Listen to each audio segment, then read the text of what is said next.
দিনের আদর্শের মূল বিষয়টা হল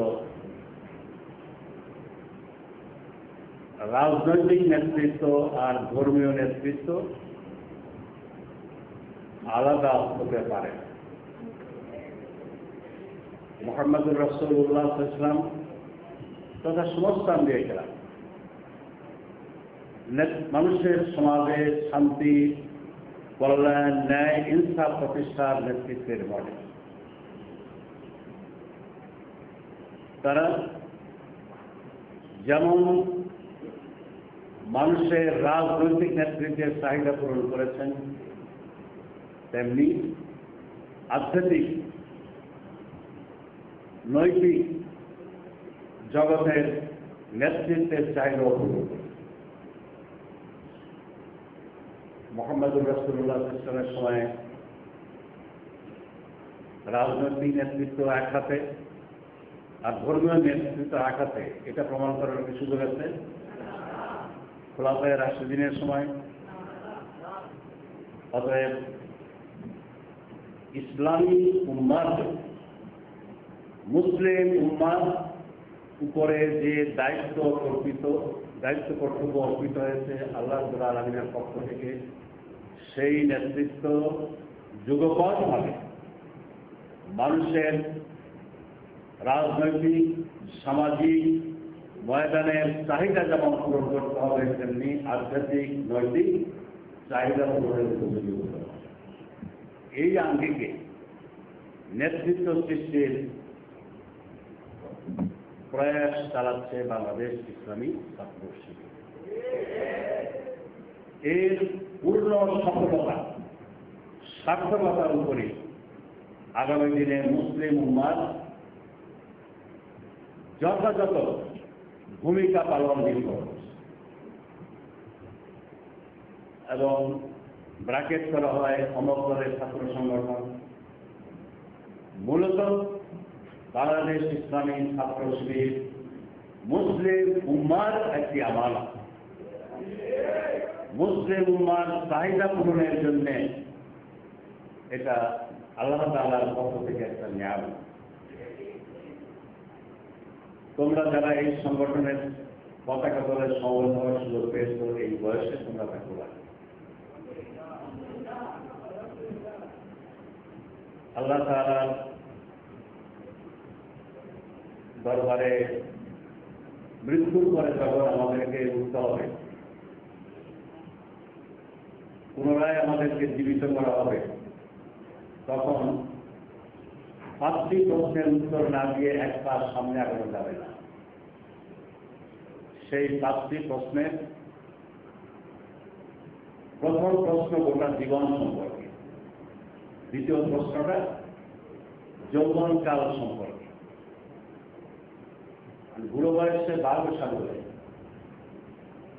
ওই সাধুগিরি অতটা গুরুত্বপূর্ণ নয় যতটা গুরুত্বপূর্ণ যৌবনকালকে সংযতভাবে পরিচালনা করতে পারা, পঙ্কিলতা থেকে। যৌবনকালকে যারা হেফাজত করতে পারে তারা তো ওই ভাগ্যবানের দল যাদেরকে আল্লাহ তাআলা আরশের ছায়া তলে কিয়ামতের দিন আশ্রয় দেবে।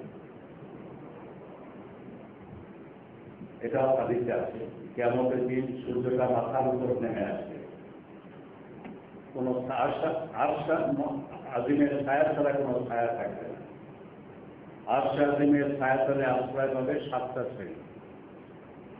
তার মধ্যে হল তোমরা দ্বিতীয় শ্রেণী। প্রথম শ্রেণী ইমামুন আদিল, ন্যায়পরায়ণ শাসক। যে এক শ্রেণীর আপেলরা বোঝায় যে ধর্ম আর রাজনীতি আলাদা, ধর্ম যার যার আর রাষ্ট্র সবার। কিন্তু হাদিসে রাসূলে আমরা দেখি ইমামুন আদিল, ন্যায়পরায়ণ শাসক।